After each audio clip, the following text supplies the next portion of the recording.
SaveWithConrad.com. My name is Mike Garner. I am a top guy with Ad Free Shows. I am currently living in Charlotte, North Carolina. Moved here from Arizona. Like everybody else, we shopped around for mortgages, trying to get the best deal. One of the things I wanted to do was give my buddy Conrad a shot. So I reached out to him and told him I was interested in going through the process. The team at Save with Conrad was awesome. There was a lot of communication. They were very quick to respond. They were very quick to listen to, what we needed, the complexities of selling our home with buying a new home. So it was absolutely fantastic. We felt comfortable using the team. We closed on time. The paperwork was hard to get to us. So they made sure that they sent those overnight. So there was no delays. I've tried to recommend Conrad and his team, Save with Conrad, to other people that were either looking for new mortgages or looking for ways to refi or, just trying to get on a better financial footing, because he often says that he doesn't say no. He says, maybe not right now. My name is Mike Garner, top guy with Ad Free Shows. Save with Conrad. Help me and my family get into our dream home. NMLS number 212, non-equal housing lender. SaveWithConrad.com. Hey, it's Conrad Thompson, and you're listening to Something to Wrestle With. John Layfield? John, what's going on, man? How are you? Conrad, I'm happy as I can be. I'm with you. I'm with Stud Muffin, and we have one of the biggest heel turns in the history of wrestling. I tried to tell you guys about Cena 20 years ago. I told you about Cena and that deadbeat dad Rey Mysterio, and it's all coming true. I'm freaking Nostradamus. There is no doubt you had this pegged a long time ago. In all seriousness, though, it's got to be near the top of the greatest turns in the history of wrestling, right? I think most people still hold the Hogan NWO turn at number one, but this has got to be 1B or 2, right?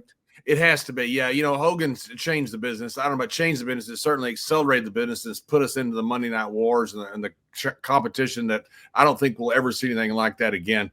I think this thing with Cena, though, to me, it's almost Dusty Rhodes-ish that you see something like this against Cody Rhodes. People were making fun about a month ago about how the road to WrestleMania was not that good. And I love the fact that Triple H brought it up. And just like Conrad, just like you and I pointed out last week, we said because the road to WrestleMania is so much further, because you have so much time after Royal Rumble to almost the end of April or middle of April to the end of April for WrestleMania, that something would happen at this pay-per-view, this premium live event. And that's exactly what happened. It was an incredible performance by all involved, and it was just a stroke of genius. It's one thing to have, John Cena turn heel. It's another for it to happen on the road to WrestleMania after a major pay-per-view in an international dome with one of the biggest movie stars and one of the biggest musicians. And I know there's been some criticism about Travis Scott's involvement. The dude had 11 billion streams on Spotify last year. He has 58 million followers on IG, and he posted this video there.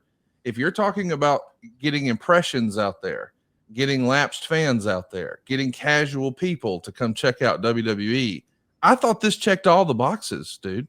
I don't see how it couldn't. You've got literally the biggest movie star in the world. I just saw the money list in some magazine about who made the most money last year. At least it reported that Rock was the highest at 88 million. I'm don't know if the truth of that or not. I know he's. I say the truth of that. How much he made? Whether it's 100 million, 88, 200 million, who knows? He's the biggest star in the world. And then you've got Cena, who's 16-time world champion, going to break that record that people thought might never be broken. And then you add in this other super mega star. This is brilliant. This is absolutely fantastic. I love Triple H showing up and spiking the football saying, are we on the road to WrestleMania now? I can't wait to see what happens next. They've already started announcing John Cena return dates to some markets, and we know this is his farewell tour. I'm sure those are going to be massive. But what I really loved is it shows you the depth of the roster that WWE has, because years ago, if something major like that happened on a Saturday night, boy, that'll be the central theme the entire Monday. We got all the way through Monday with no Cody, no Rock, and no Cena, and we started with a bang with that CM Punk promo. What'd you think of Punk's promo, man? Fantastic. I love what CM Punk has been doing. Sometimes just having that background of what all you've done in your library and what you've done in your life adds to what's coming. So it's not just a great promo. It's also the history that CM Punk has had leading up to this moment. And I think CM Punk, I thought the last several years he's been hitting on all cylinders. I can't wait to see where this all winds up. And the big question is, what are you going to do with Roman? What would you do with Roman in time for WrestleMania, John? Isn't it interesting? The guy who's headlined the last 4 WrestleManias, we don't even know what he's doing yet. That tells you how deep this roster is right now. Yeah, and I would imagine, and I have no insight into anything. This is just pure armchair quarterback, which, by the way, all these armchair quarterbacks have been wrong. And I think it's great, not because they're wrong, but I love the fact they speculate just like I do. And I look at stuff and figure, where are they going from here, or what are they going to do? It's fun to do that. I think Roman's going to be involved somewhere. And I don't know if that is, maybe he's the third person when Rock brought up the 3 fingers. Maybe that's the third person. Maybe he goes to the other side with Cody. Roman is the missing piece here. And because the fact that he is so absent, I think it means that he's going to be in this. I think if Roman's on the TV show and he's doing something with somebody else, I think maybe you can say maybe Roman's going somewhere else. But the fact that Roman's so absent, my opinion is he's going to be in this. I hope he is, because now you've got a guy who's headlined more WrestleManias than anybody with all of these incredible stars, and it's Cody Rhodes, who's just done a fantastic job the last couple of years. I don't know how you get more star-studded than this. I mean, dig up San Martino and Jim Londos and John Wayne and bring those guys in. I don't know how you get bigger than this. It's interesting to think how the internet wrestling community now is playing Clue. They go back and they reviewed the footage from last year where Rock laid that beat down on John Cena outside in the rain. And the TV truck in the background that was framed perfectly for those shots featured John Cena and later Stone Cold.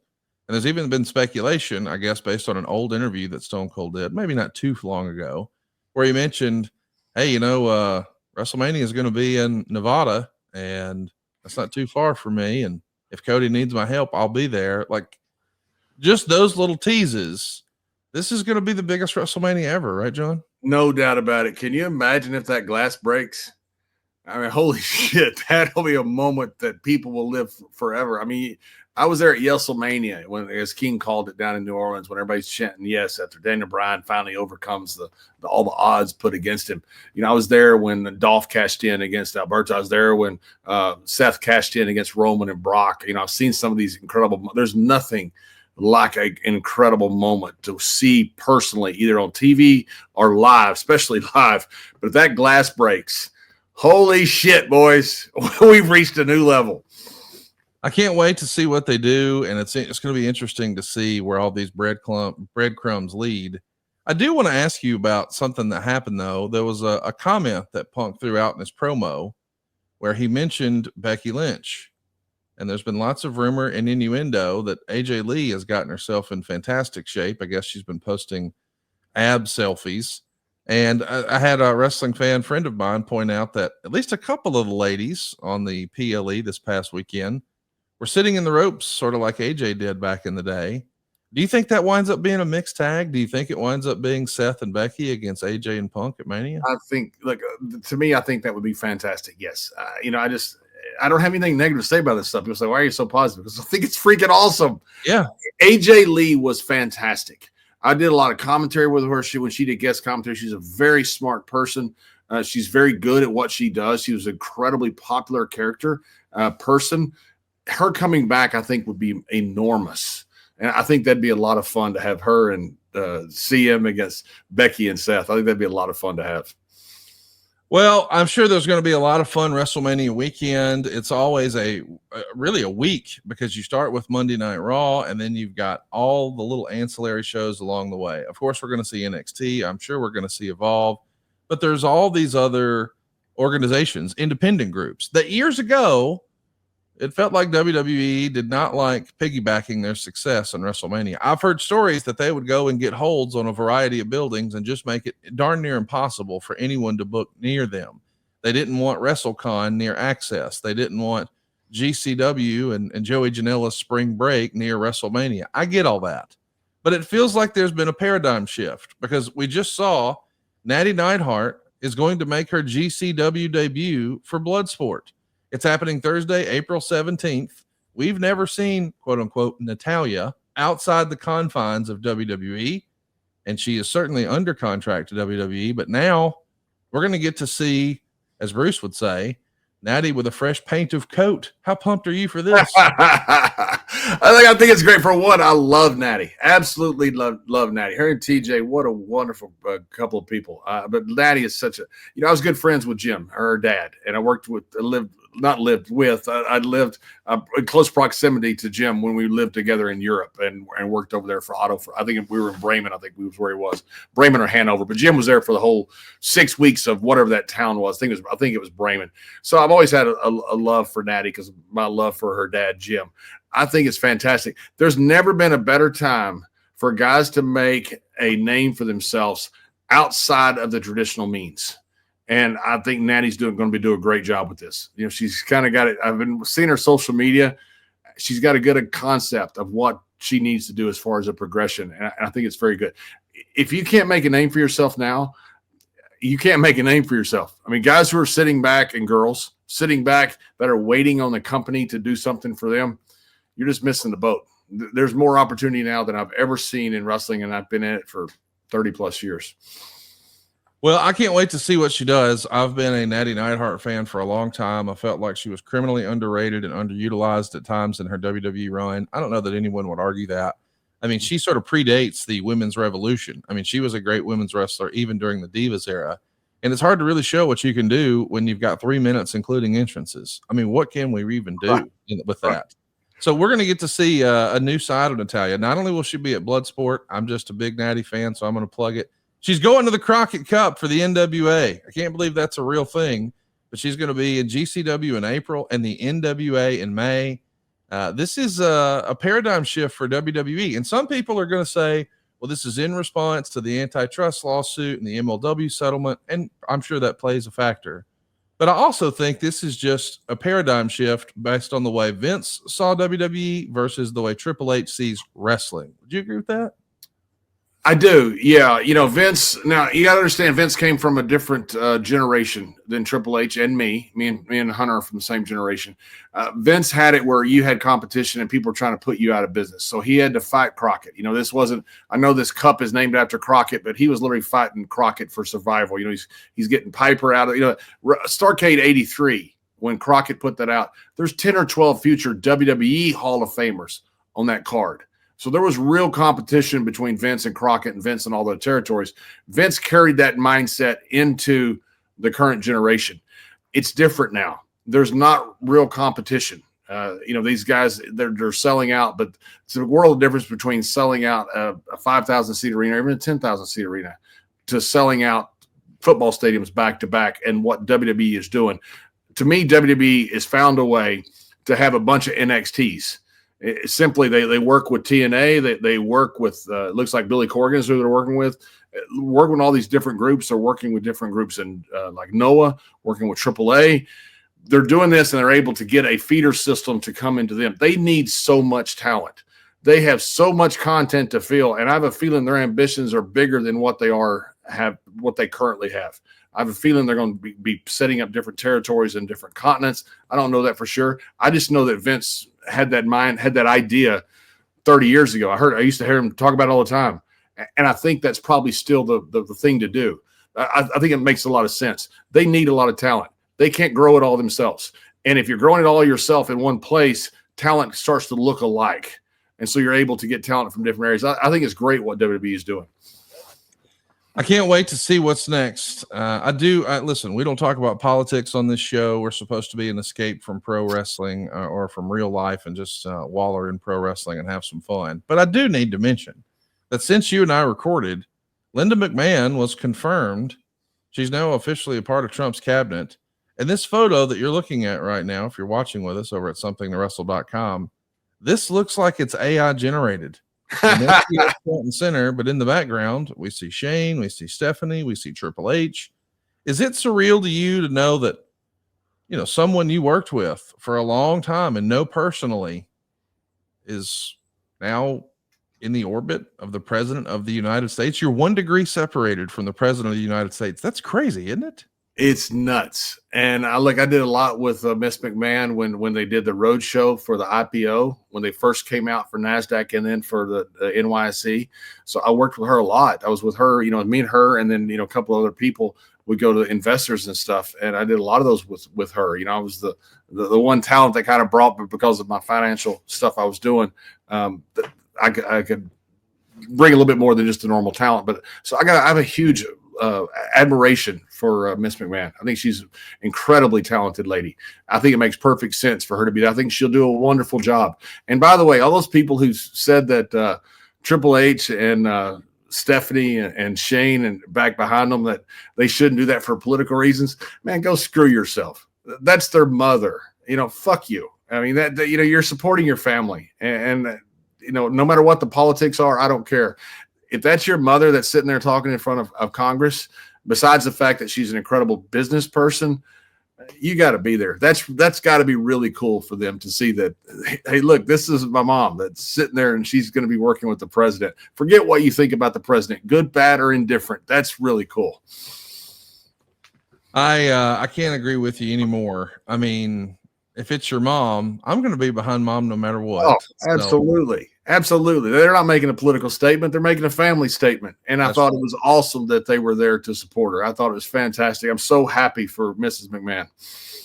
Hey, I do want to, normally I would do this off air, but I was picking up what you were putting down last week on the show. And I can't help but think maybe you're thinking about getting back in the ring. And I just know that sometimes when guys do that, they sort of reinvent themselves. They have to come up with like a new character.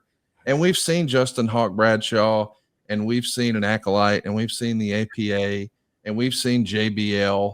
But I'm thinking if you really are going to maybe step back between the ropes one day, maybe you need a fresh paint of coat yourself. So I thought, what about a look like this, John? Do you think you could pull this one off? I mean, oh my goodness.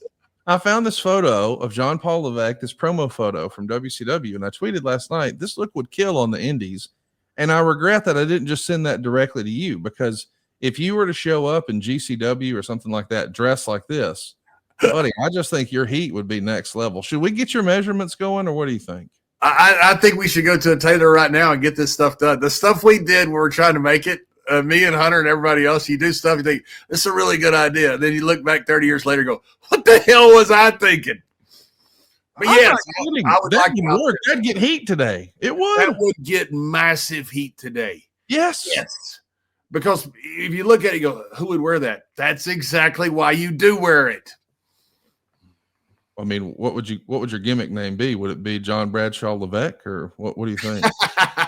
John. Oh, that's it. John Bradshaw. John to be John. That's right. That's right. Okay, listen, maybe that's not my best idea I've ever had, but I do have another good idea for you. I'm talking about Magic Spoon, and boy, I've got some exciting news. First of all, you already know that Magic Spoon makes high protein, zero sugar cereal and treats.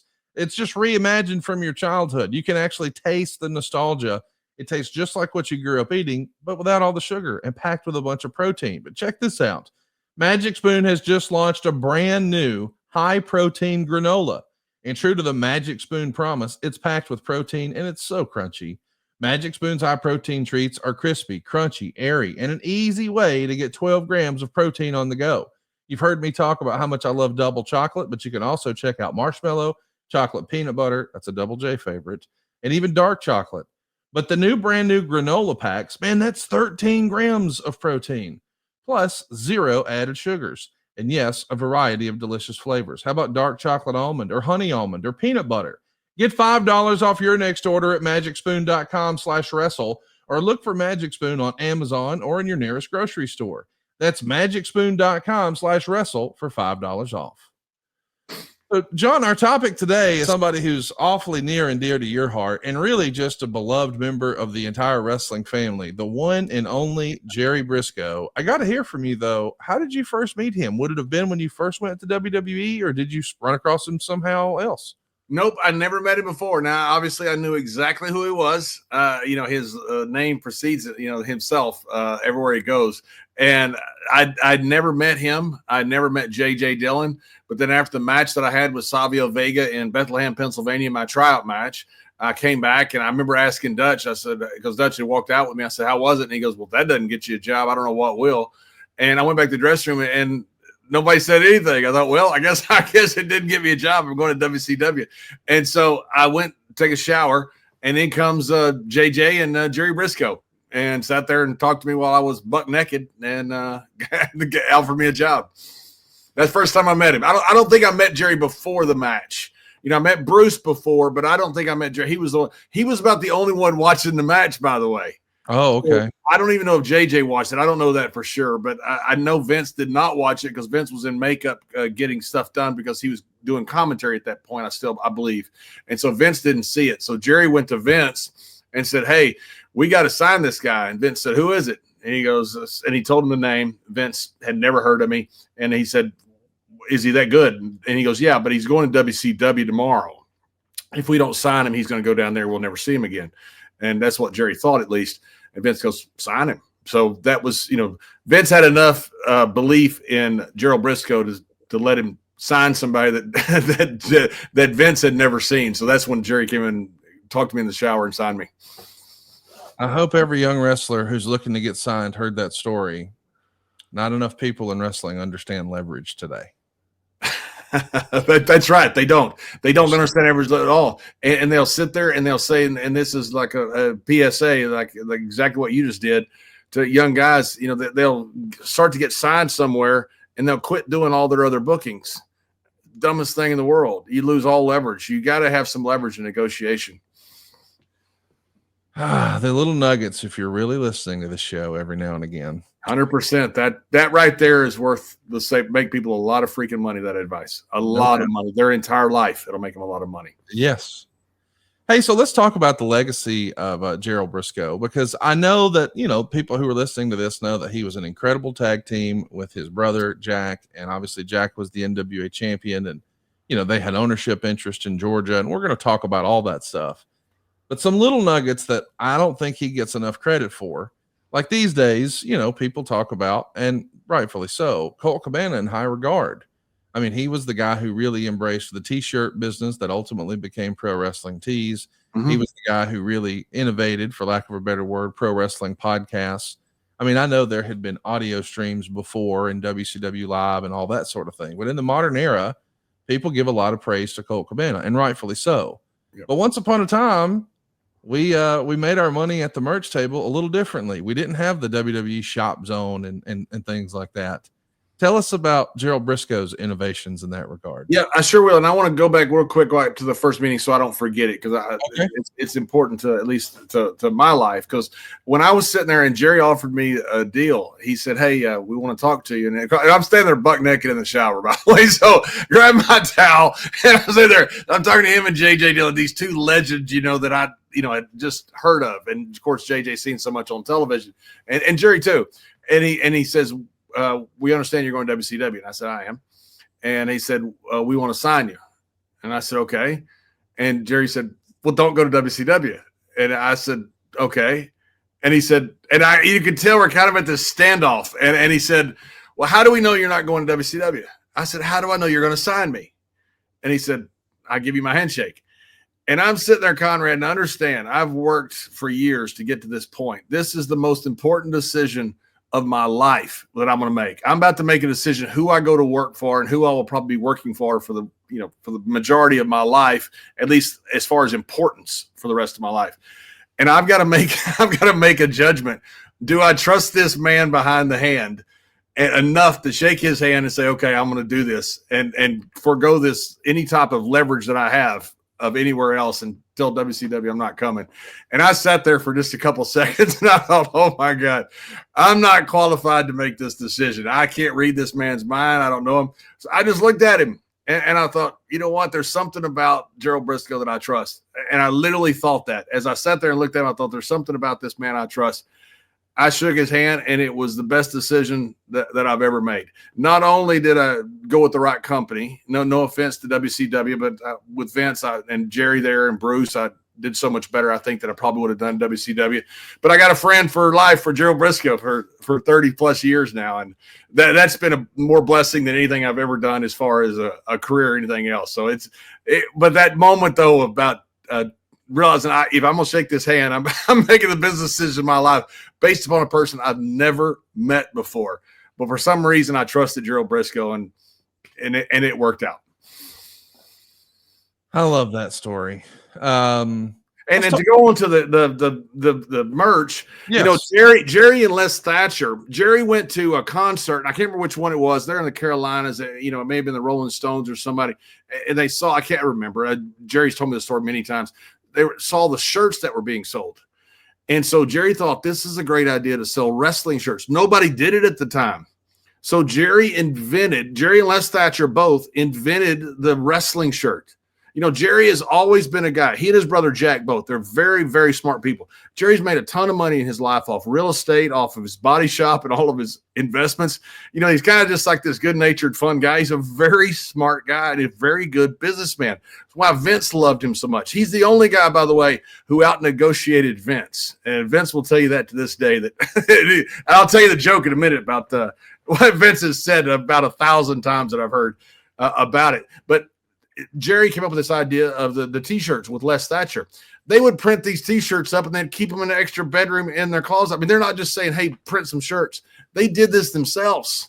I mean, they were making a ton of money off this stuff. And then as anything happens, the promoter comes in and says, hey, we won't take a cut of that. And then it's, kills the deal. But they had to create the merch table.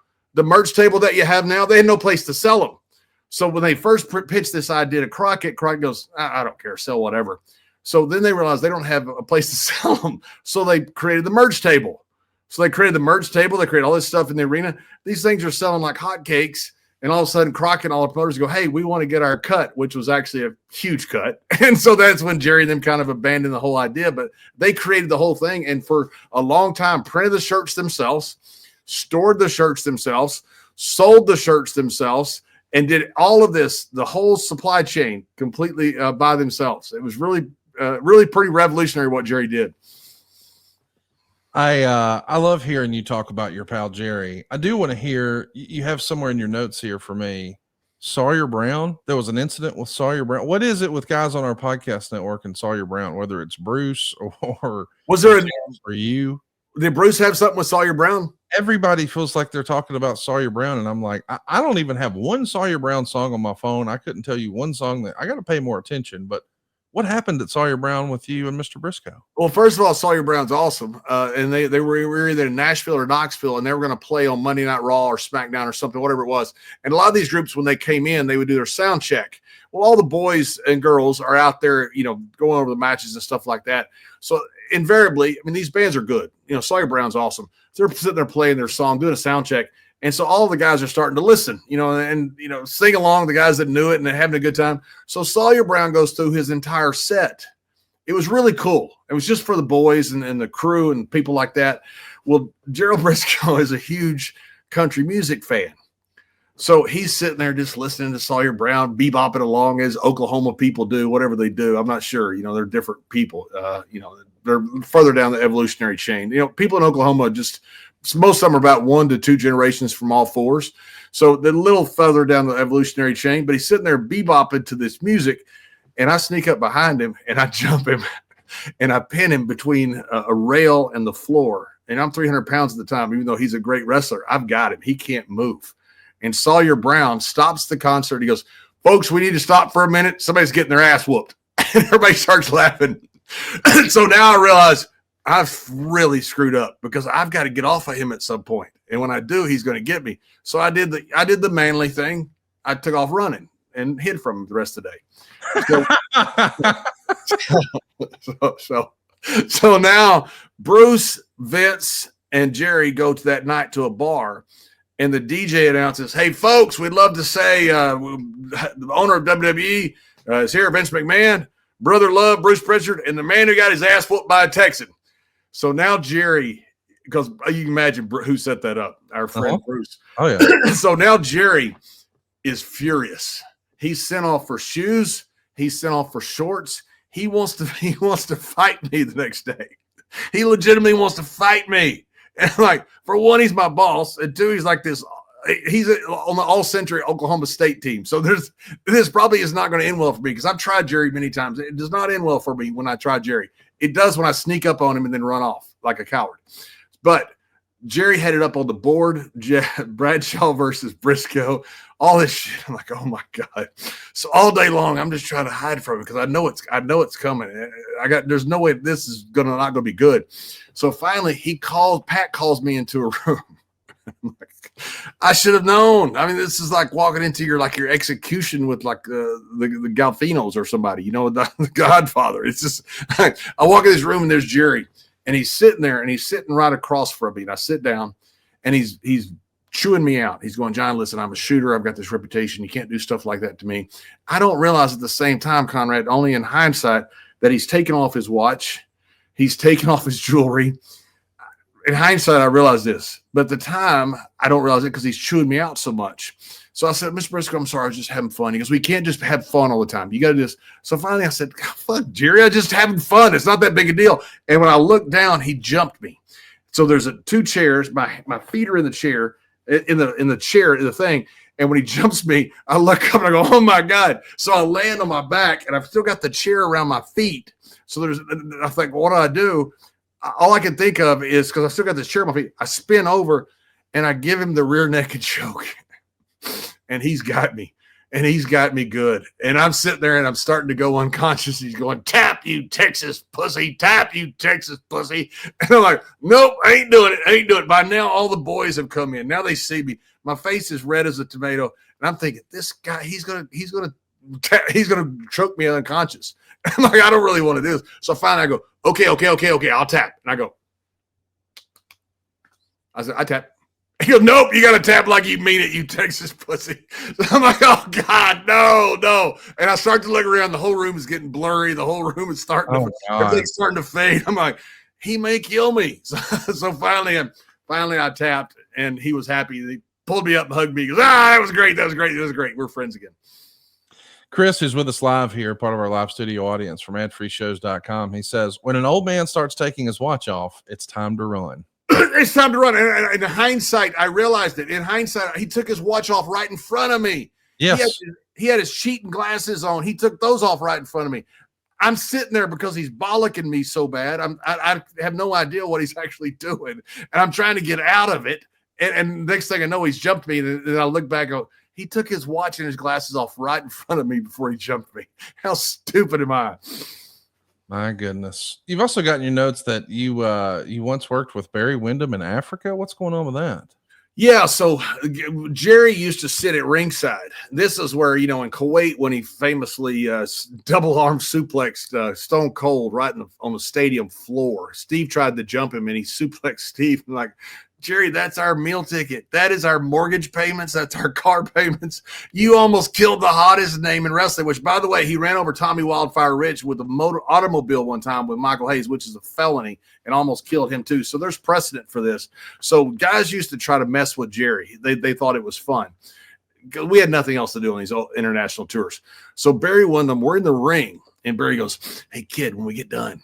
And this is during the match, working with Furnace and LaFawn, by the way. And he goes, when we get done, he goes, hit him low. I'm going to hit him high. He goes, we're going to take out Briscoe.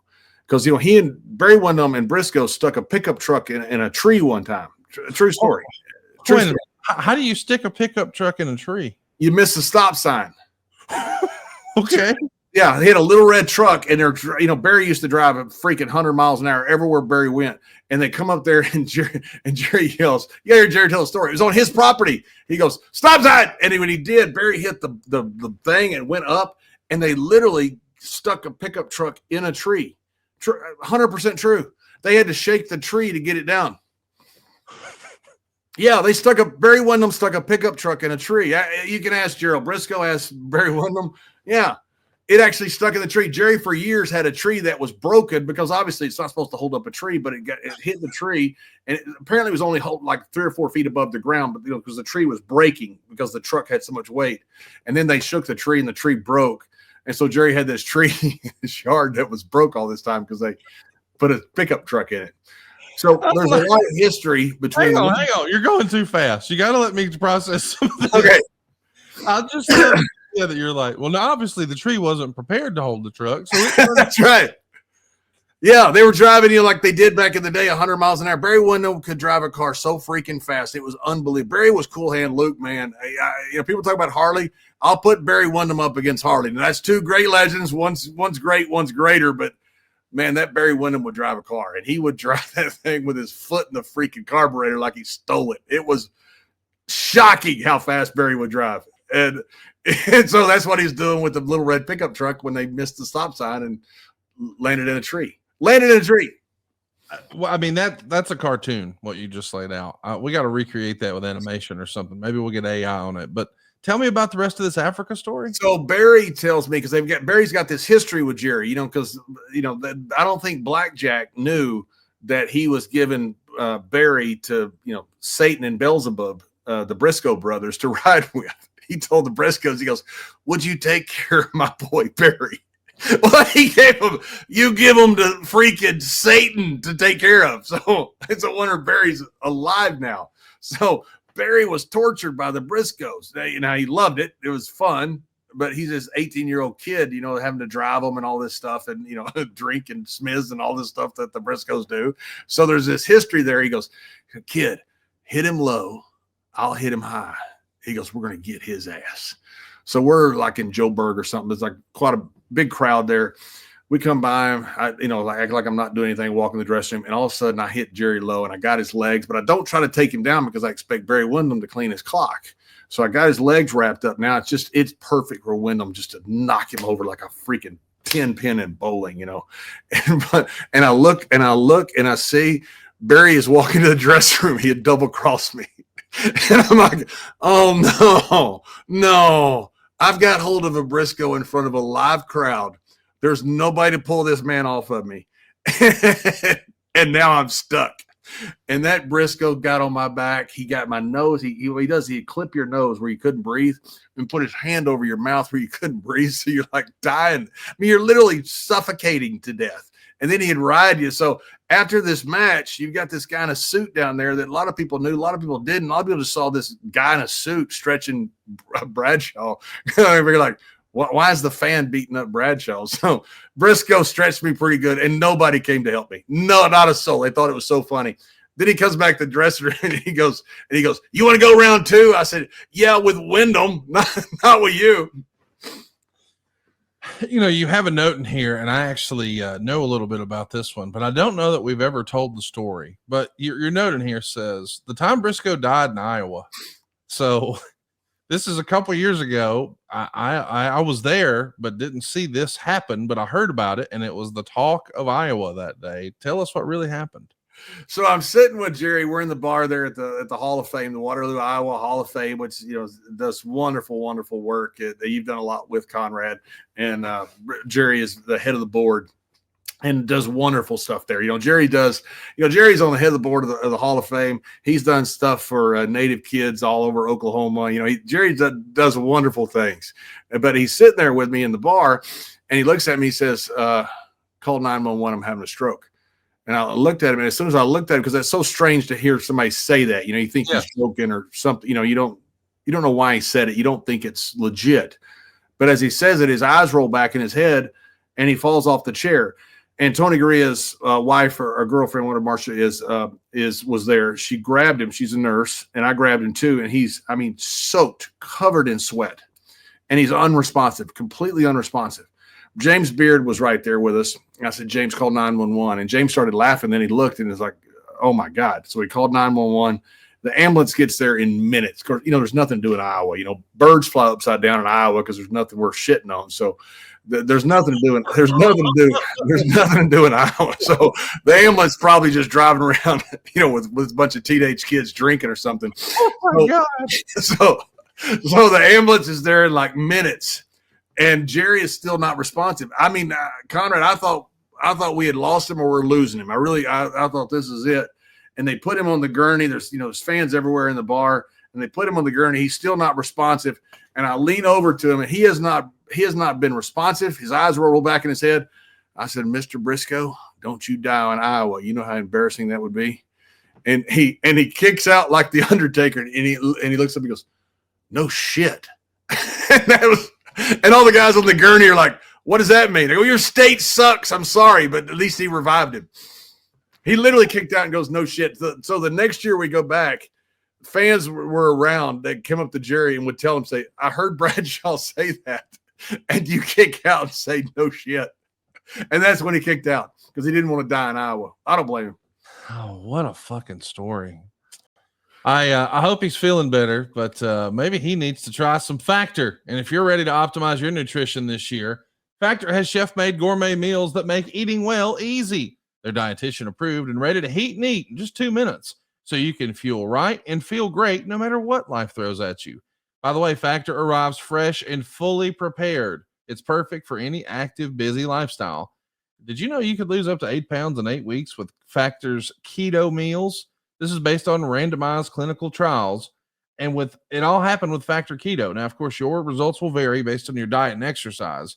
But check this out, man. With over 40 different options across 8 dietary preferences on the menu each week, it really is easy to pick meals that are tailored for your goals. Maybe you're looking for Calorie Smart, or maybe you're trying to look for that protein. Well, they've got Protein Plus. They've even got Keto. Factor can help you feel your best all day long. They've even got wholesome smoothies, breakfast, grab-and-go snacks, and a lot more add-ons. Reach your goals this year with the ingredients you can trust and convenience that can't be beat. I have tried all the different meal service deliveries through my podcast experience, and man, nothing compares to Factor. And I'll just be honest with you, it's the only one that I keep going with. Like, we've been using Factor at my house for quite a while. If we know we're going to be busy, we got a crazy schedule, there's going to be some travel, Factor's there riding shotgun with us the whole way. It tastes great, it's fast, it's easy, and it's affordable. Let's eat smart with Factor. Get started at factormeals.com/Factor podcast and use the code Factor Podcast, and you'll get 50% off your first box plus free shipping. The code again is Factor Podcast. You want to use that at factormeals.com/Factor Podcast, and you'll get 50% off plus free shipping on your first box. Hey, so you've got a bunch of different notes here, and I'm loving story time here. I want to ask, because I don't know what this means. Pissing on Briscoe's hometown and Danny Hodge. What is that about? Oh, yeah. This is one of the greatest ribs I ever pulled that backfired horribly on me. So me and Barry Windham are in Oklahoma on a day off for some reason. So we spend the day, and it took a lot of hours and a lot of miles of driving. So I went to the state sign, the Oklahoma state sign, and Barry Windham had a Polaroid camera, way before cell phone pictures. And he takes a picture of me pissing on the Oklahoma state sign. So, from behind. So then we go to Stillwater and Blackwell. Briscoe's working and his hometown. His working hometown and his real hometown. And I take a picture of me pissing on the city limit sign. So I've pissed all over Oklahoma. I'm so proud of myself. I want to do this my whole life. I mean, every Texan does. Oklahoma's kind of a toilet bowl. And they do have nice meth labs and some good bingo parlors. But if you go to Oklahoma, it's okay to just piss wherever you want. It's just kind of law. It's okay because it's Oklahoma. So now during this, I'm pissing on his city limit sign of his hometown. The Sheik passes by. He and Rikishi, I don't know what they're doing out in the middle of Country Road, but they pass by, and I've told you before, Sheik thought my name was Brad Shaw, 2 names. So he comes by, and I'm sitting there, and Barry Windham's behind me with a camera. I'm peeing on the city limit sign, and the Sheik stops. Imagine this. This is like it's a story time. Nobody believed this, but this happened. And Sheik says, Mr. Shaw. And I said, yeah, Sheik. And he goes, is everything okay? And I said, well, yeah, Mr. Sheik, I'm pissing on Briscoe's hometown. And he goes, oh, Brad, you're such a fine boy. And he drove off. That was it. He's like, oh my God. Oh, yeah, I have no idea. So the next day I go into catering and I'm so proud of myself. I got all these Polaroids. I had a toilet bowl full of, poo that I'd taken a picture of. I put that up on top and I put Briscoe family reunion above the toilet. My God. Yeah, and then I had pictures of me pissing on his city limit signs, his state signs. I was so proud of myself. Now, I know what's going to happen. I'm going to get stretched again. I know it's going to happen, but I'm sitting there in the catering. I just can't wait for Briscoe to see this. I can't wait. This is the greatest rib I've ever done. And I'm sitting there just waiting. I'm so happy with myself. In walks Briscoe, Jack Briscoe, his brother. Oh, no. Now, I know Jerry won't kill me. I don't know if Jack will kill me or not. I'm like, oh shit. that's Jack Briscoe. Oh my God. Because I don't know Jack as well, Right. and I'm like, oh my God, he's not going to find this funny. Jerry's not going to find it funny either, but he won't kill me. And behind Jack comes Danny Hodge. And I'm sitting there looking at him going, oh my God. It's like And the Expendables of wrestling just walked in. That's right. Yes. Yes. Two of the toughest, meanest guys in wrestling history. Yes. Yes. And I'm sitting there looking at it, going, oh shit. And there's one door and they're standing in it. That's it. There's one door. And I'm like, oh my God, they're going to kill me. They're going to freaking kill me. So Jack is sitting there and he looks over and he sees the board of Briscoe family reunion and me pissing on the city limit, the state sign.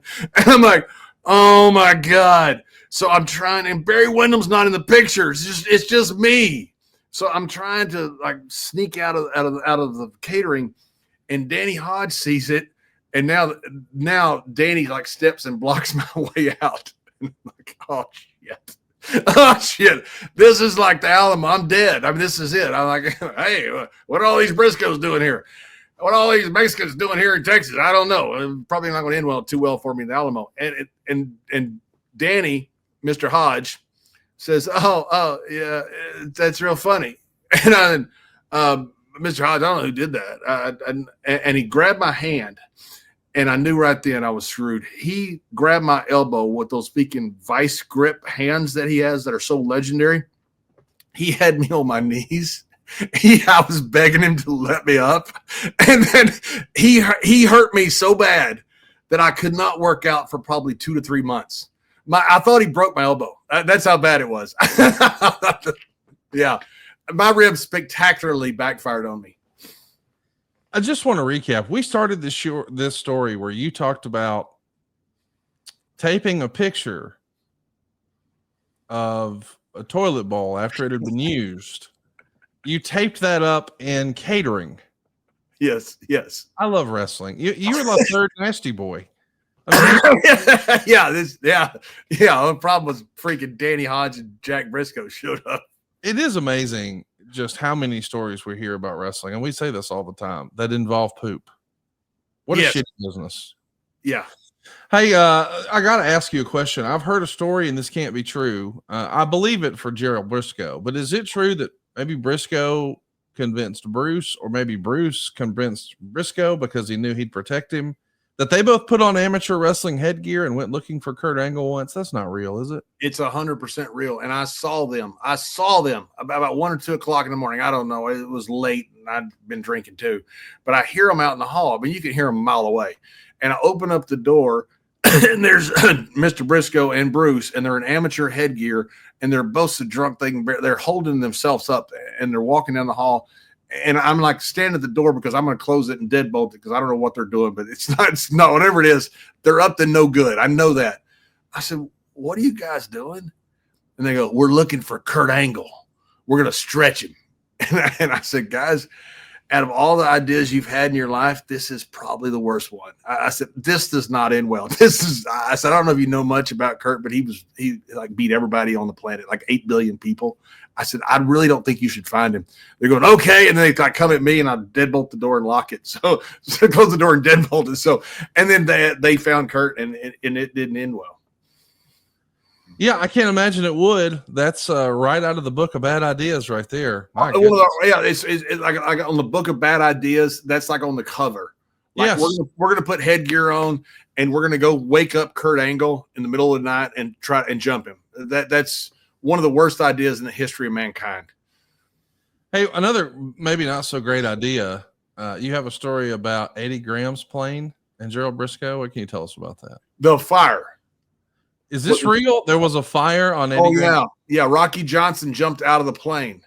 Now, not one is off the ground, but they were going down the tarmac to get to the runway to take off, and somebody's in the bathroom. You can imagine who, smizzing, and they catch the plane on fire, and they're still going to like take off. I guess they're thinking the plane will go out, the fire will go out with the wind or something up in altitude. I don't know. I mean, these stories with Eddie Graham's plane are legendary.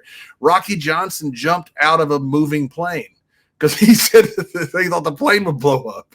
So they pull over because Rocky's now on the tarmac by himself, jumping out as he jumped out of the plane. they pull over and put the fire out, and they go get Rocky and somehow talk him back into getting back on the plane. They take off and go to the town. Rocky got back on the plane. Rocky got back on the plane. Yes, 100%. That's the one thing I wanted to know from Jerry was, did Rocky get back on the plane? Rocky got back on the plane. Did Briscoe tell you exactly what caught on fire besides the marijuana?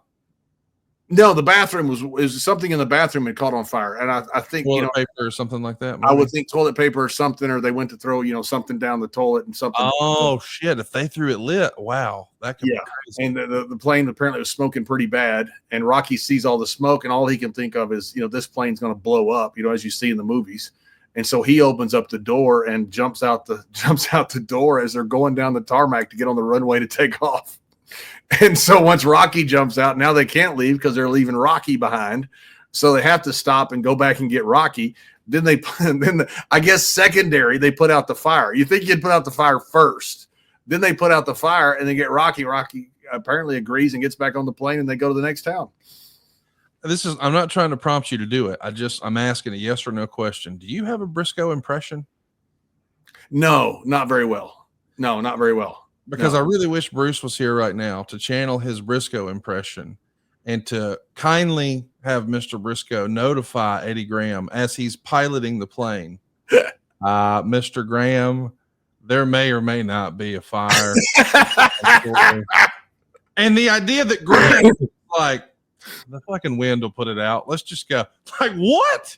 Yeah. Or only a wrestler as a pilot would say, well, what's the big deal? It's just the bathroom. Let's just go. Right. It's just the bathroom near the fuel tank. Yes. In the air. Hey, Eddie Graham landed on tarmacs before. Eddie Graham landed on streets. Yeah. And he was, he drank a lot.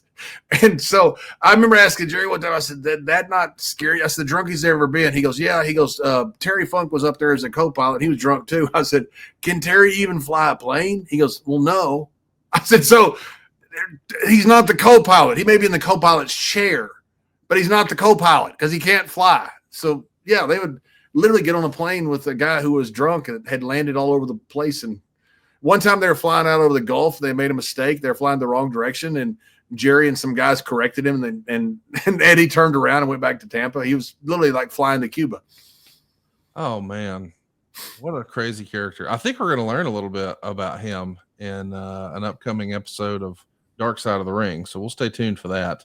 Yeah, apparently in Bahamas, Lester Welch would pretend to get jumped, and he would steal all the money. I've heard that. Yeah. He got jumped over and over and over. Yeah, and then apparently the guys loved to go down to the Bahamas because you had all these beautiful women, and you had all kinds of extra things, a lot of extra things. And so the guys like, so what? We don't get paid.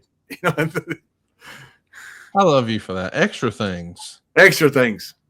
Speaking of extra things, I want to ask you about Dick Slater in a Corvette. You've got a note here. I don't know this story. Yeah, and I'm gonna get the runway, the speedway wrong. I don't know if it's Talladega or which speedway it was, because I'm gonna get it wrong. I think it was in Charlotte. I'm not exactly sure, so I'm gonna get the speedway wrong, but the story is right.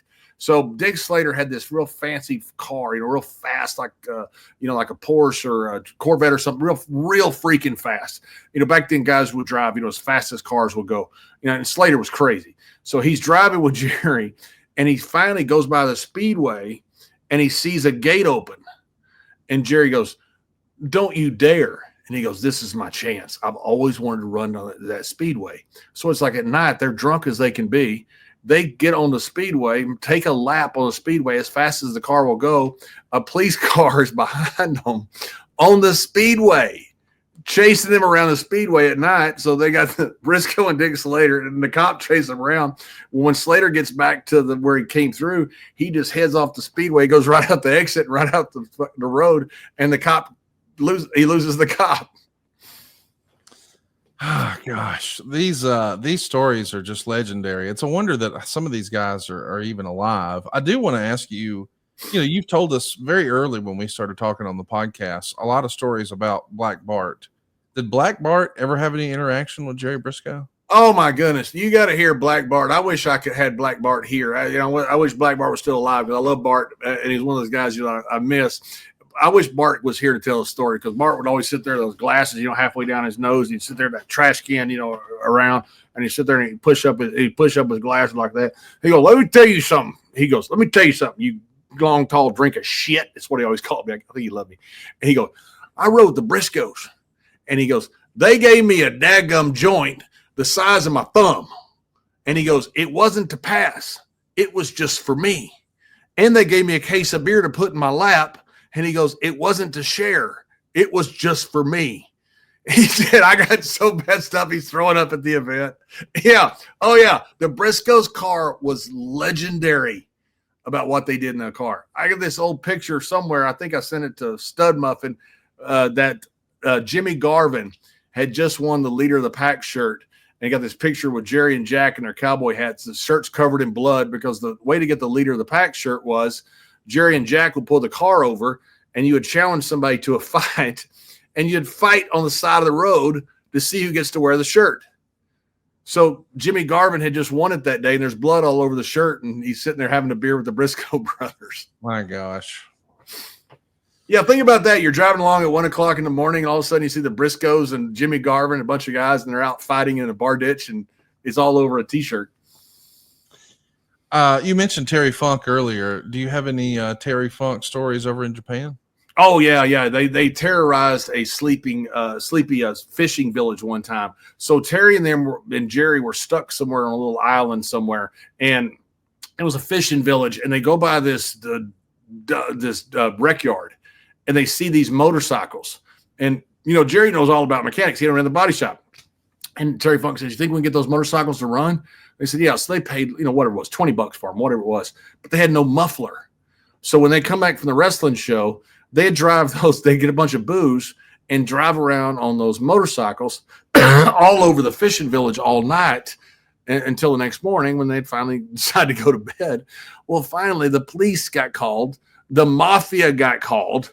They're terrorizing the fishing village is what they used. They said they were terrorized. They're terrorists. So Joe Hamaguchi had to show up on behalf of the mafia. The police show up. There's a great picture. I'll send it to Dave Silva. Make sure you've got it, of them waiting to be arrested in Japan, Terry Funk and Gerald Briscoe, over these motorcycles. So finally, Joe Hamaguchi shows up, and they make a deal. They only can drive their motorcycles during the day. So they were there for like another few days. So they couldn't drive them at night anymore because they didn't have a muffler. Well, then at the end, Terry Funk says to Jerry, he says, what are you going to do with your motorcycle? And he goes, Jerry says, well, I'm going to babyface it. I'm going to give it to some kid or something. So as they're driving back to the bus, they're still on their motorcycles. Jerry pulls over and literally gives it to some kid.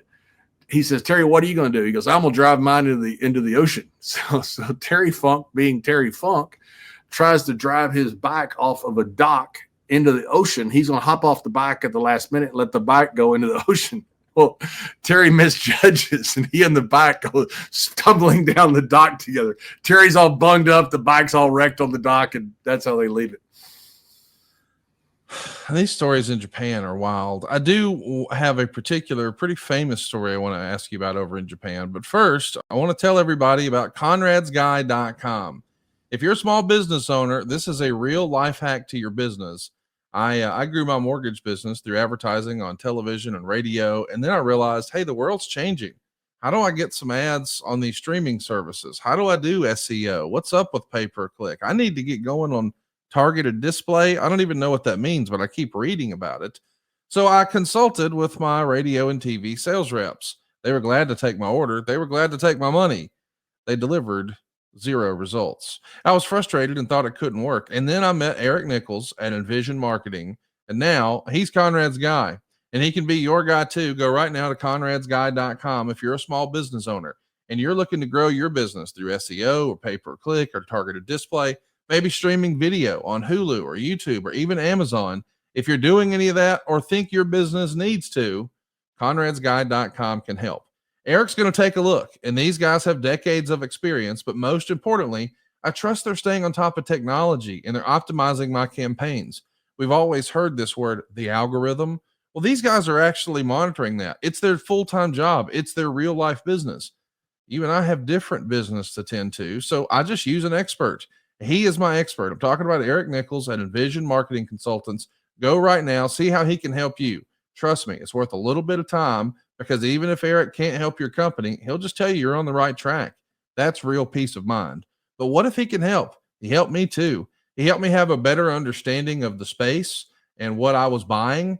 And I had a whole lot more leads. I learned more options that have been great tactics for me that I just previously wouldn't have known about. And I'm talking to you if you're B2B or retail or food and beverage or manufacturing, hell, even nonprofits and certainly mortgages.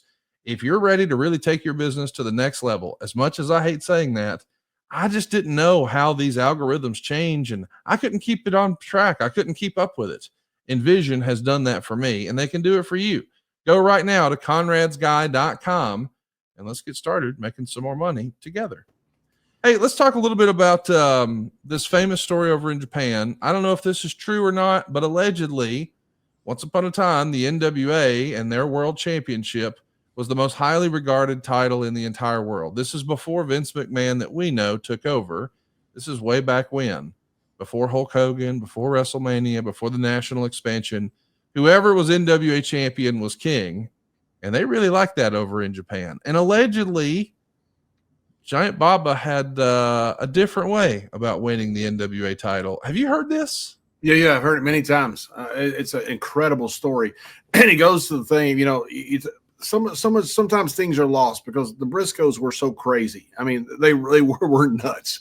From the car rides to the Eddie Graham stuff to all the stuff that they did. I mean, they were just fun guys from Oklahoma. They're just fun country boys that really enjoyed a good time. People forget how smart these guys were. They were ownerships in every territory they're part of. They're a big part of WrestleMania success. They've done so much for this business in so many different ways. Jerry recruiting so much talent. It gets lost somewhere because of all the crazy antics, but it's just because they're fun people. I mean, there's nobody like the Briscoes. They're incredible, smart, wonderful guys. So what happened was, this is typical of the Briscoes now. So Terry Funk was booking partly, I think, with Baba, but he's also booking partly with Amarillo. He wanted to bring Jack in on his day off. And Jack famously got tired of traveling. That's one reason he didn't want to be NWA champion anymore. Famously threw his watch in, Jerry's lake, because he said, "I'm never wearing a watch again." And he was getting tired of traveling. So Terry asked him to come in for a show in Amarillo, some payoff. It was pretty good, whatever it was. And Jack said, "No, I don't want to do it." So then Terry says, "Well, how about you go to Japan?" And now I don't know what it started at, but it started at like 10 grand. 20 grand, something like that, whatever it was. It started at a pretty good amount, but not great. So Jack said, "Tell you what I'll do," because he thought about it. And he says, "I'm going to come over there for a week." And he said, "I'll drop the title to Baba." Now, this is the NWA, the most prestigious title in the world. Jack agrees to drop the title to Baba. And he says, "But what I want is $250,000 cash, obviously." And the way he figured it was because Jack had figured all this out from different shows that he would be a part of, how you did this. So I saw your notes that you sent to me for Briscoe and the report of this, that it was $25,000. And that's an important figure because that comes in how it works with the NWA and the commission that they were supposed to get.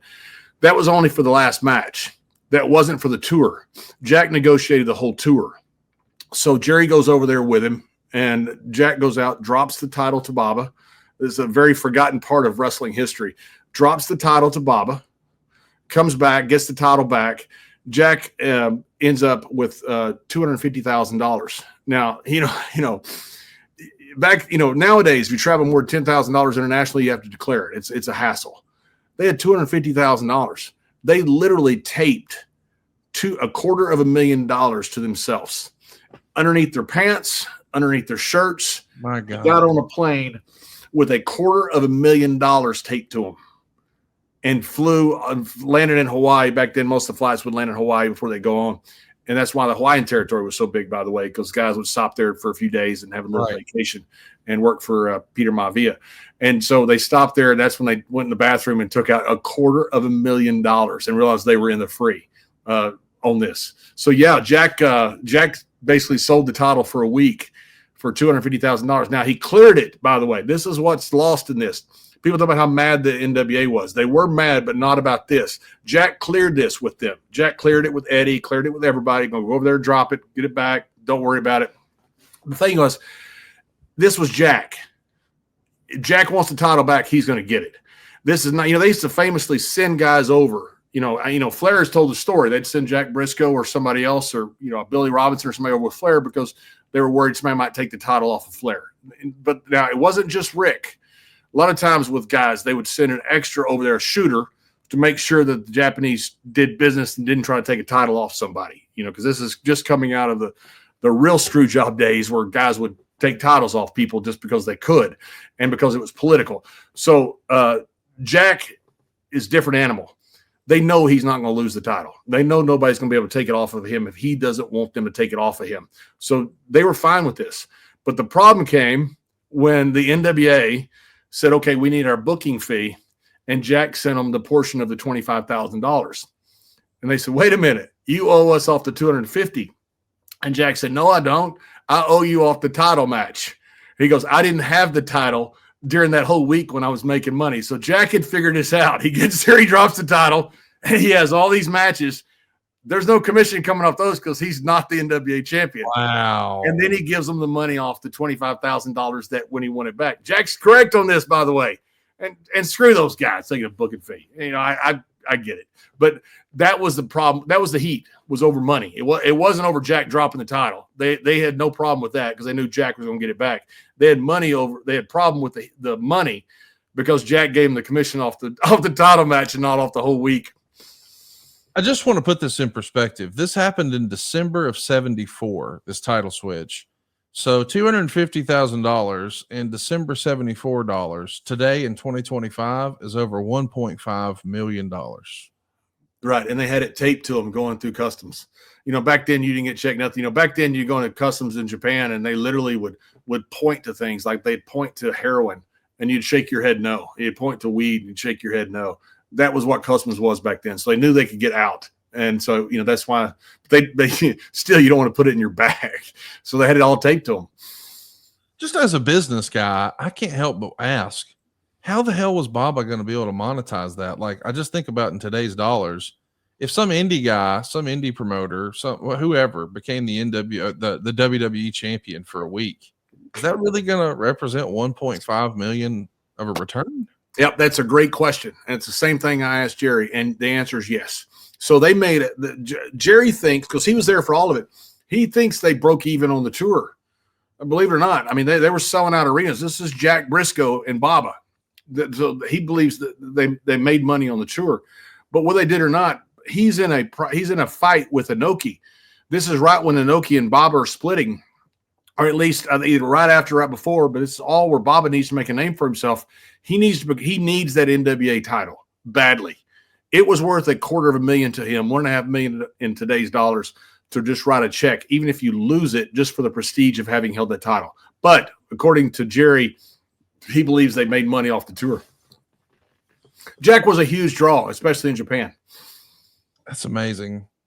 Hey, we know that Briscoe's been there for a lot of the major moments in wrestling. Famously, he's one of the guys who went down to Panama City when Vince bought WCW. I know you didn't make that trip, but did you ever talk to Jerry about that? Oh, yeah. I asked him what the similarities was, and it wasn't that much a similarity because there wasn't an animosity. There wasn't an Ole Anderson there, trying to undercut everything. It was the guys that were there that all of a sudden realized, oh, my goodness, the war's over. We've been bought by the other company. What do I do now? Do I get a job? Do I not? It was a complete different dynamic than what they call Black Saturday, which Jerry calls Green Saturday because that's when his brother made a fortune off Vince McMahon.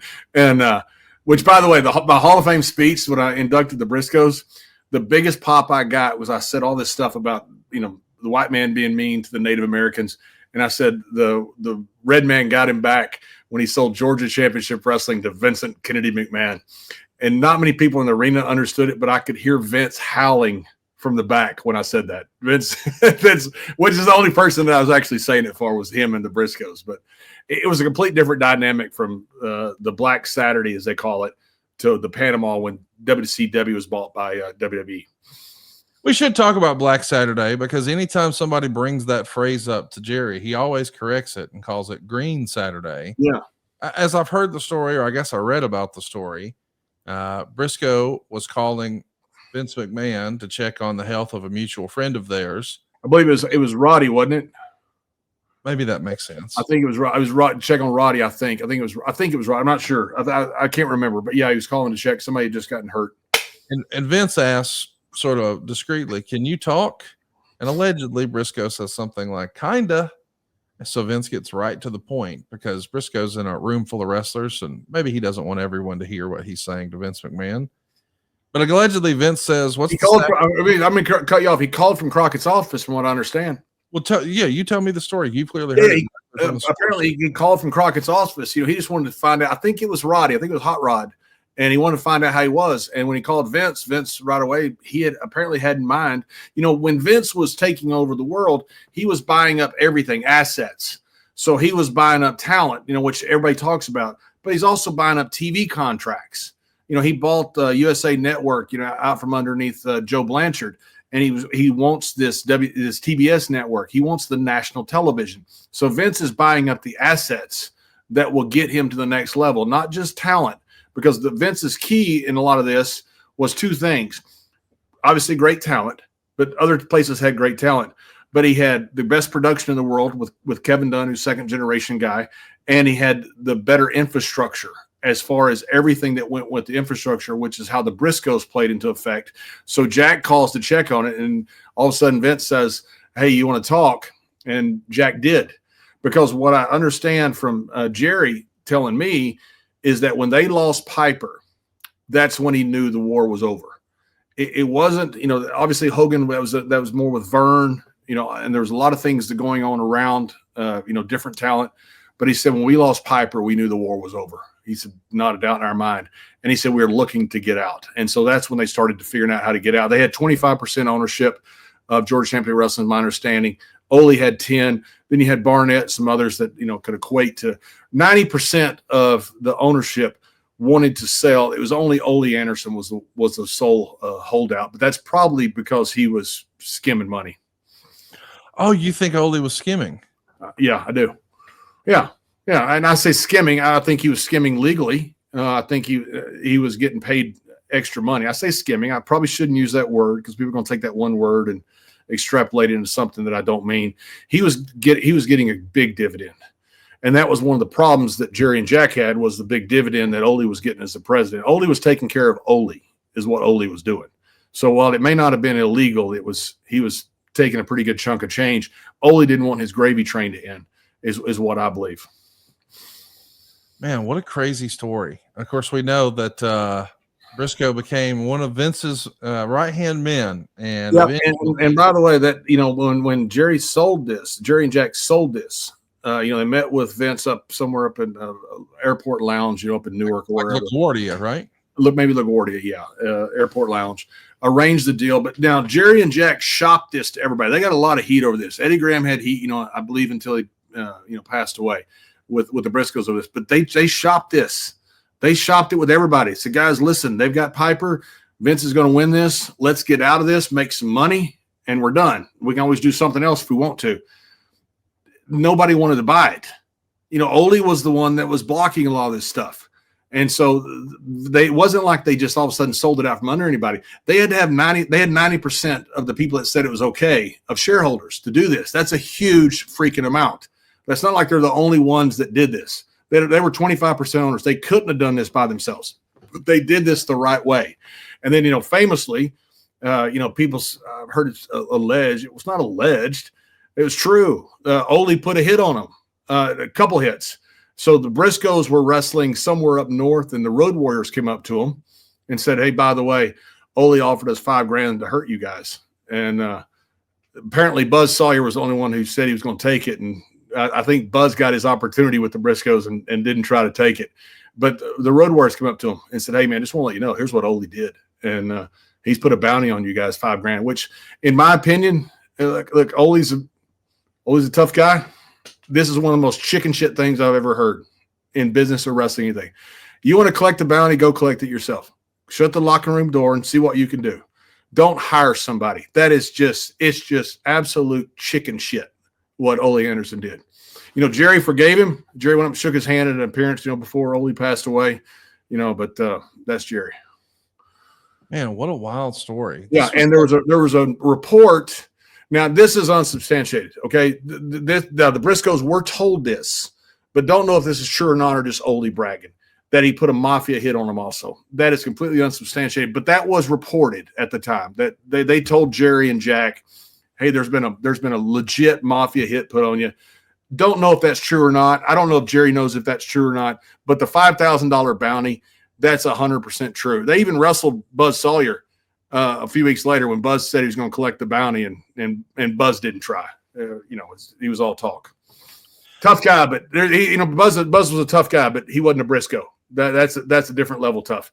And to this day, Ole Anderson to me, that's just a coward that puts out a bounty on somebody and hides behind a desk, and especially when you're supposed to be a tough guy. Of course, the Black Saturday stuff went down in July of '84, and in March of the following year was the very first WrestleMania. I've never talked to Briscoe. Did he have much involvement in that? I do want to talk about that, but first I want to remind everybody, hey, if your balls stink, we can help. John Layfield will personally drive to your house and spray you down head to toe with Clover Woods from Mando. You see, the whole body deodorant from Mando is safe to wear anywhere on your body. So JBL is going to hit you with a lariat, the clothesline from hell, and then he's going to spray your armpits with the Mando. And then he's going to get Jerry Briscoe in there he's going to take care of the nether regions. Jerry's going to spray your balls, your thigh folds, your belly buttons. We'll call in Dave Silva to come spray your butt crack and even your feet. You see, Mando was created by a doctor who saw firsthand how normal BO was being misdiagnosed and mistreated. Now, back in the day, they used to just beat the shit out of guys for stinking. Ask Vader. But this has been clinically proven to block odor all day long and control it for up to 72 hours. How about this? Mando comes in a couple of different ways, too. A solid stick deodorant, which is formulated and powered by mandelic acid to stop odor before it starts, and a spray deodorant that's aluminum-free and ideal for those hard-to-reach places. I should mention that all of their products are baking soda-free and paraben-free, and they come in a variety of fresh scents like bourbon leather, Clover Woods, Mount Fuji, and Pro Sport. You see, Mando has been clinically proven to control odor better than just a shower with soap alone. So if you're ready to try America's #1 whole body deodorant formula right now, well, you're in luck, because you can find Mando in Walmart, Target, and other retailers across the country. But for the best deals and to support our show, go to shopmando.com. That's where you'll find the Mando starter pack, and it truly is perfect for new customers. It comes with a solid stick deodorant, the cream tube deodorant, 2 free products of your choice like mini body wash and deodorant wipes. Plus, you even get free shipping. And as a special offer for our listeners, new customers get $5 off a starter pack with our exclusive code. That's like 40% off your starter pack when you use the code STW at shopmando.com. That's SHOPMANDO.com. Please support our show and tell them we sent you, and you'll smell fresher, you'll stay drier, you'll boost your confidence from head to toe with Mando. Hey, serious business. We're such a big Mando believer in my household. I've got the Mount Fuji right here, no rib. I do want to ask you about ribs, but first, let's get back to WrestleMania. Did Briscoe have any involvement in that first WrestleMania? Huge. Absolutely huge. Yeah. So when Vince signed the Briscoe brothers, obviously you got 2 great talents, as what they call them, the Steam Blood, or Jerry calls Steamboat Ricky up there. He always conflates the 2 names. He does it on purpose. Jerry does a lot of stuff on purpose. Just does he not know? He loves when people think that, because he's actually messing with people. But anyway, they got not just talent, they got the ability to get into closed circuit arenas. It's Vince, we had George Napolitano on our show with me and Gerald Briscoe, and he told us that Vince, something we hadn't heard before, Vince had a stake in the magazines back as early as 80. Vince understood the periphery that went around wrestling. He understood, he ran the Cape Cod Arena for several years. He understood how to make money off ancillary events more than just wrestling, which is a big differentiator between Vince and so many people. Because a lot of times when you start up a wrestling promotion, all you're worried about is putting people in seats, which is, you have to do that first, but you're not worried about so much ancillary revenue through merchandise, through all the different things that can happen. Well, what Crockett did was in '83, the Starrcade, whatever it was, the Starrcade was a tremendous show. 10 to 12 of those guys, I can't remember the number at this point, were future WWE Hall of Famers.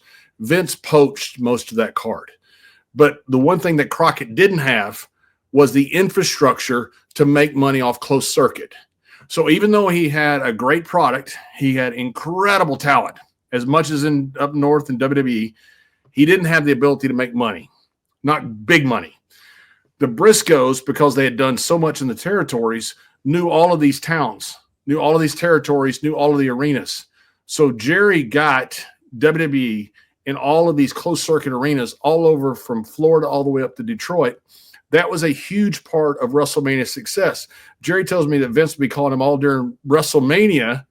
You know, that now this is pay phones, you know, with a cord, not pay phones, but probably a phone with a cord in the garden, calling Jerry, go, hey, you got an update here, you got an update there. He wanted to know all the updates about the closed circuit, not just what was going on in the ring. So the Briscoes coming in was a huge part of WrestleMania's success because it gave Vince the infrastructure to make money in closed circuit. Man, I guess I didn't really think about this, but it's not like when Briscoe went to work for Vince that he was the Vince we know now. This is the Vince that has to wind up selling back. So what's interesting about that whole dynamic is, you know, he needed the money in order to get WrestleMania launched. So he winds up selling the TBS deal back to Crockett's. And I've heard, allegedly, according to the rumor and innuendo, that Vince may or may not have kited some money in order to get that first WrestleMania going, where he goes and gets a loan from one place, deposits the cash, goes and applies at another bank, and then shows that he has all this cash, the second bank not knowing that that's actually loan proceeds from the first bank. And before you know it, he's got a bunch of lines of credit.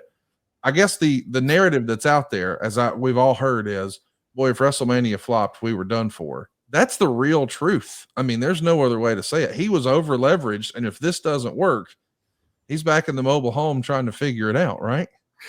I've heard all of what you've said about as far as where he got the money. I don't know if any of that's true. I know he mortgaged his house. I know that is true. I kind of hope it is because I think it's cool.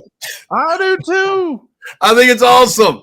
You know, I don't listen. I'm not saying any of this is true, so don't you guys quote me out there and stuff. But if he borrowed money from one, put it in the bank, so he could borrow money from another off the money that he put in the bank off the borrowed money, I think it's great. I have no idea the veracity of that claim. I hope it's true. You know, I've heard he got money from the mafia. I've heard all kinds of stuff. I have no idea if any of that's true. I hope it is because I think it's awesome if it is. But yes, if WrestleMania doesn't work, we might end up, you know, Vince McMahon may not be gone, but brother, it ain't happening. This territory takeover, you know, Vince had a lot of failures. You know, he had like a horse farm, some type of mining company back in the 70s. They were horrible failures. Then he promoted the Snake River Jump with Evel Knievel, which was as Vince would say, it was an artistic success. You know, but everything else lost a freaking ton of money. Vince had a lot of failures, which is a lot of people don't talk about a lot of that. Vince had a lot of failures leading up to these successes. I remember when I was doing something, Vince goes, hey, John, I want you to be successful, but if you're not, don't worry about it. You will be in the future with something else. And that came from experience. You know, the only way to find out stuff is to do it. And when there's no template for it, how do you know what template is there for Evel Knievel jumping Snake River? There's not. Vince was the one that was behind it, and the damn thing went bust. You know, but then he learned. Then he went to Cape Cod. He got all this basic knowledge of how to promote. WrestleMania was the same thing. That man is not scared to roll the dice. He is not afraid at all. When we first put the over-the-top stuff, and we cannibalized our own pay-per-view revenue, there were people in the company saying, we got to abandon this model because it's not working. And it wasn't working. And Vince was one of the few people saying, nope, this is the future. He doesn't like being that far ahead of the curve. Vince will tell you all the time, I want to be just behind the curve, not ahead of the curve, because I don't want to be the guy that, you know, as they say, and Mr. Briscoe hates this because it's a Native American references, you know, the pioneers get arrows, the settlers get land. That's what Vince thought about being behind the curve. But this WrestleMania, if this doesn't work, Vince is out of the picture for maybe forever. I agree with you wholeheartedly, John. I've always loved that aspect of him. I want to believe that it's true because my man risked his life, his liberty, his fortune. He put it all on the line. And just to have that sort of damn the torpedoes attitude and self-belief That's what it takes to be successful sometimes. And I love what you said about, hey, your advice or the advice he gave you, maybe you'll be successful at something in the future. Not maybe, but if you're not now, you will be in the future, because that's really the way life is. Like, you can't lose until the game is over. And as long as you're still playing, you still got a shot. And I just love that aspect about him. Yeah, me too. And he told me, I wish I had the quote, I don't, I wouldn't, the quote was something to the effect of, because I had a launch something I was doing, Vince couldn't make it. And he said, America's built on entrepreneurs. And he said, I'm proud of you for being an entrepreneur. And that's when he told me, he said, I hope you're successful this time. He goes, but if you're not, it's not the end of the world. You will be in the future. Just keep plugging. And it was really cool what he said. That came from, sometimes he'd open up the kimono and kind of let you into his mind a little bit. And that was one of those times. Well, of course, we're talking about Vince. We should get back on track and talk about Jerry Briscoe. But I just love knowing that Briscoe was a big part of making this thing happen. And, not like the, multi-millionaire, billionaire Vince McMahon that we know now, but the guy who's having to risk it for the biscuit on a hope and a dream. And he's just out here selling and hoping and praying, and it lands, it works. And we're now all having fun because of it. I do want to ask you, you've got a note here that I can't make heads or tails of. What does this mean? A go-kart race? There's a go-kart race story with Briscoe? Oh my God. So we're down in South Africa, and I believe we're up in Pretoria, which is just north of Joburg. They got an area up there where they've got a bunch of golf courses, casinos, and things. I think that's where we were. And they had a go-kart track. So me and Gerald, and I think Barry Windham and Tony Gurria, and there may have been some others. Dustin may have been with us. Went out to the go-kart track, and it turned into crash them up go-karts. You're not supposed to wreck those things. I at one point ended up on top of Jerry's go-kart, on top of him with my go-kart. Could have killed him. I drove through a barrier because I wanted to beat him, and so he had gotten ahead of me somehow, and I drove through a barrier of tires. I knocked all these tires all over, and I hit Jerry's go-kart, and it knocks me up on top of it. And so that's the guy finally came and got us, goes, you guys just got to leave. You just got to leave now. You also have a note in here about Ron Simmons in Cape Town. Is this the same trip here? It was, yes, same trip. Yeah. So we were in Cape Town, and Ron's room had flooded. The whole room had flooded. It flooded so much, it flooded the downstairs lobby. How does it flood? We found out later it was Savio Vega. I didn't know this for years. Savio and Rikishi did something to the bathroom or something. Yeah, it was like a rib or something. I don't know why you'd rib Ron Simmons, but Savio apparently did something to it. Savio told us later on our podcast. I never knew that, and I was there. So now I don't know if it was all Savio or if it was whatever it was. But anyway, Ron's room has flooded. So there's water everywhere. So Ron's on the bus the next day. He's got his dark shades on, which, by the way, Ron used to do this deal where he'd get on a plane early with Teddy Long. He'd act like he's blind with these dark shades. It was one of the funniest things you've ever seen. They would sit there, and Teddy would lead him on the plane, and Ron would walk around like Stevie Wonder, like he's blind. It was one of the funniest. So he's sitting there with those shades on, and Jerry walks in, and he is just perplexed. He goes, Ron, there's water everywhere. And Ron goes, yeah. And Jerry said, well, Ron, it came from your room. And Ron goes, yeah. And he goes, Ron, what happened? And Ron goes, yeah, Jerry, the peoples, they came to my room. And Jerry says, Ron, what peoples? What are you talking about? Well, Ron's not wanting to stooge anybody, right. And he didn't know what to say. So Ron finally says, Jerry, the peoples, they come. And Jerry just looks at me and goes, Ron, how about I just find you some money and we'll forget about it? Ron goes, yeah, that's a good idea. Thank you. And that was it.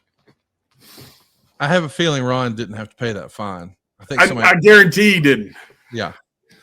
Well, listen, we've talked a little bit about behind the scenes, but I want to remind everybody that Gerald Briscoe may be the highest rated WWE superstar in television history. Is that right? 100%. I looked it up the other day. There were like the top three, and I'm not sure which ones were overrun or not, but Jerry drew a 8.6 rating. Me and Ron were actually first on that segment, by the way, which I always remind Jerry of.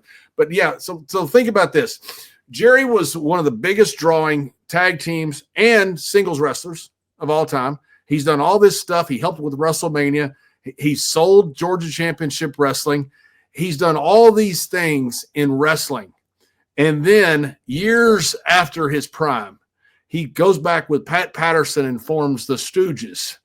And they draw an 8.6 rating in the middle of the Rock and Stone Cold era. And he outdrew everybody. They have a match with Mean Street Posse, and the damn thing did an 8.6. Now, think about that, Conrad. You will never, ever have a rating higher than that. Now, I know TV's differently now. You have, a million and something with The Rock, 100 million views on different social media platforms. TV's different. That's one of the main reasons. You'll never have a rating higher than what Jerry did, which is 25 years after he was NWA junior champion. I mean, that's one of the most incredible runs of all time, what Briscoe has done. Think about that. You've got Stone Cold, you got The Rock, you got Undertaker, you got all these guys, and you got Gerald Briscoe and Pat Patterson drawing the highest rating damn near of all time. And people say funny don't draw money. I don't know about that.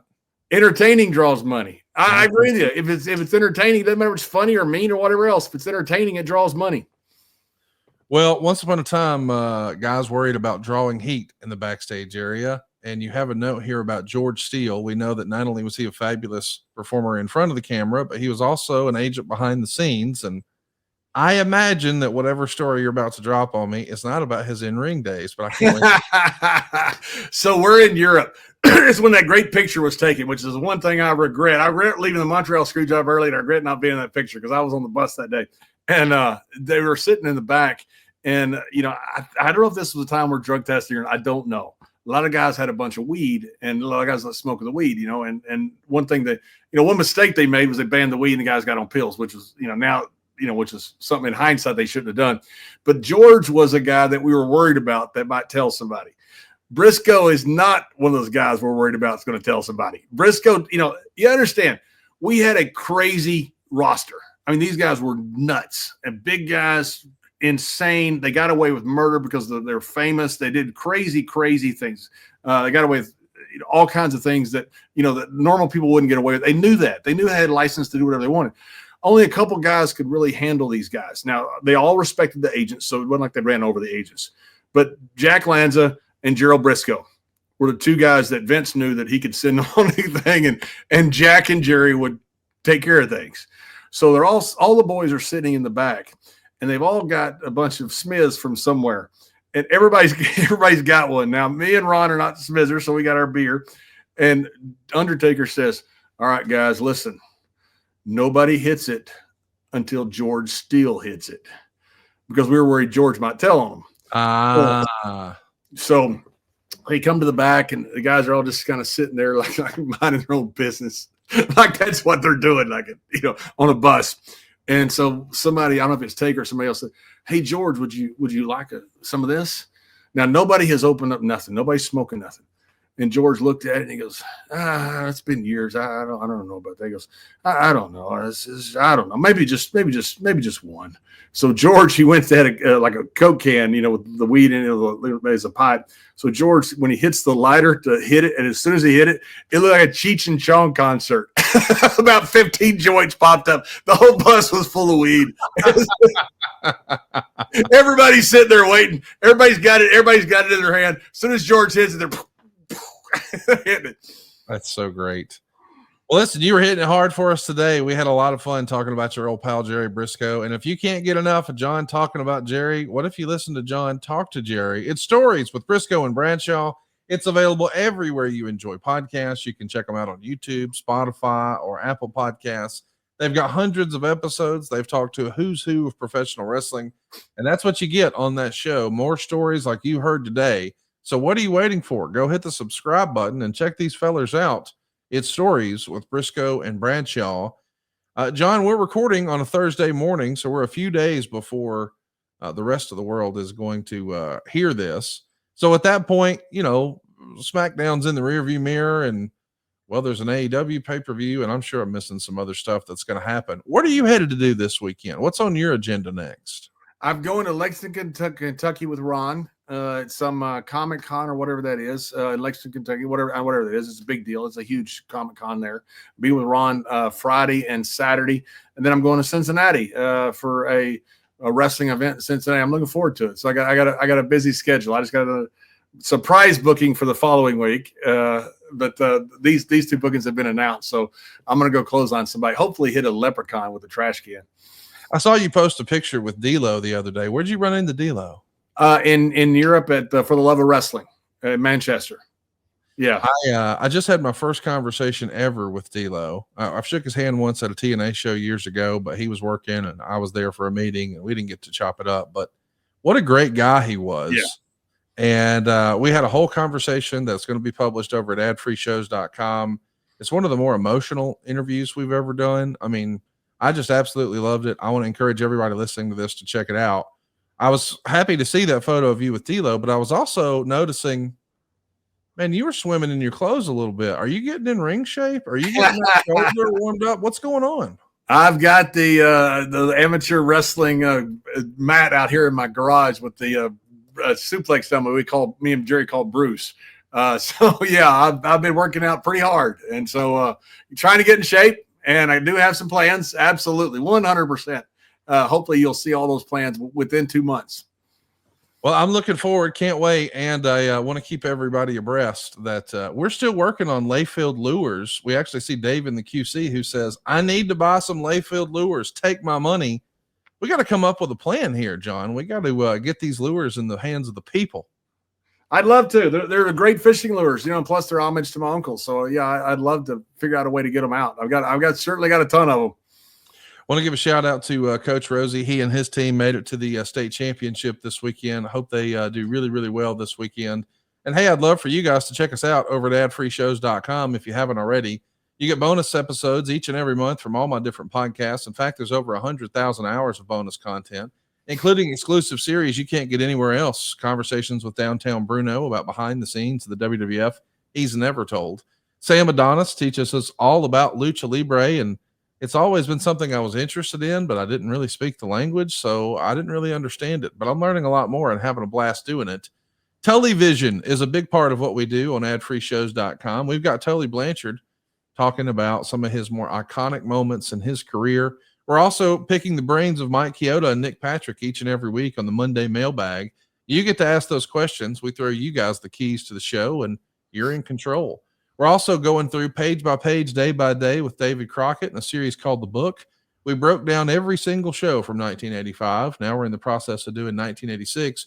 And earlier this week, we did an incredible watch-along of Starrcade 86, where we were joined by not only David Crockett, but Tully Blanchard and Ricky Morton and Nikita Koloff. It was special. You got to interact with these folks, ask questions, and Ricky Morton broke down exactly what he was thinking step by step through the match. Just understanding the psychology of pro wrestling, peeling back the curtain. That's what adfreeshows.com is all about. Ask the Godfather or Lex Luger or any of our other bonus content, more than 100,000 hours, and it's really become like a big second family. Come join the fam at adfreeshows.com. John, I had a blast talking about Jerry today. I'm looking forward to next week. If this is right, we're talking about Shawn Michaels next week. I mean, awesome. I love Shawn. He came and stayed with me, not with me, but in Bermuda with me one time, not physically at my house. And we went fishing and did some stuff for his fishing show. So I've always had much love and respect for Shawn. And by the way, Chioda and Nick Patrick, great referees they're not very common. Those two guys are great referees, and their insight into what they have because they were in the middle of everything. That's got to be really cool to have those two guys, because those two guys are really smart guys and terrific referees. Nick Patrick is one of the few guys who could call a match from the referee position for guys, which is kind of hard to do. Listen, it's real hard to do. At times, the referee's been called the third man in the ring because it's true. And you think about all the iconic moments that guys like our pal Charles Robinson have been a part of, and even this past weekend, at the big pay-per-view. But now fast forward, and we have an opportunity to talk to guys about those special moments for both Nick Patrick and Mike Chioda. Think about all the history through the years. It's really something. I mean, the Hogan Rock match, Mike Chioda was the referee. The Hogan Sting match at Starrcade, well, there's Nick Patrick. I mean, it's unbelievable, their history and the stories they have. I really encourage you to check out adfreeshows.com. I think it's the best value in wrestling right now. And you can get a lot of bonus content. But next week, right here for free, each and every Monday, John and I are going to be with you at somethingtowrestle.com. Hit that subscribe button, turn on your notifications bell. We're going to endeavor to start going live a little more often and talk about what's happening as it's happening. That's somethingtowrestle.com. Hit that subscribe button and make sure you turn on the notifications bell so you don't miss us the next time we're live. John, next week, it's the one and only Shawn Michaels right here on Something to Wrestle with John Layfield. Hey, it's Conrad Thompson here to tell you a little more about what adfreeshows.com is all about. Get early, ad-free access to more than a dozen of your favorite wrestling podcasts every single week, starting at just $9. That's less than 20 cents an episode each month. And yes, you can listen to them all directly through Apple Podcasts or your regular podcast apps. How easy is that? Ad-free shows also has thousands of hours worth of bonus content and docuseries like Title Chase, Eric Fires Back, Conversations with Conrad, and The Insiders. Plus new series like The Book with David Crockett, Monday Mailbags with Mike Chioda and Nick Patrick, and a whole lot more. And you want to talk about early? You can't get any earlier than listening to the shows live. You can be a part of the live studio audience as we record the podcast. Plus, ride shotgun alongside your favorite childhood heroes for live watch-alongs, Q&As, and other interactive experiences every single month. Come on now, see for yourself what thousands of other wrestling fans from around the world have discovered, that adfreeshows.com is the best value in wrestling. Check it out today, and hey, when you do, the first week is completely free. adfreeshows.com.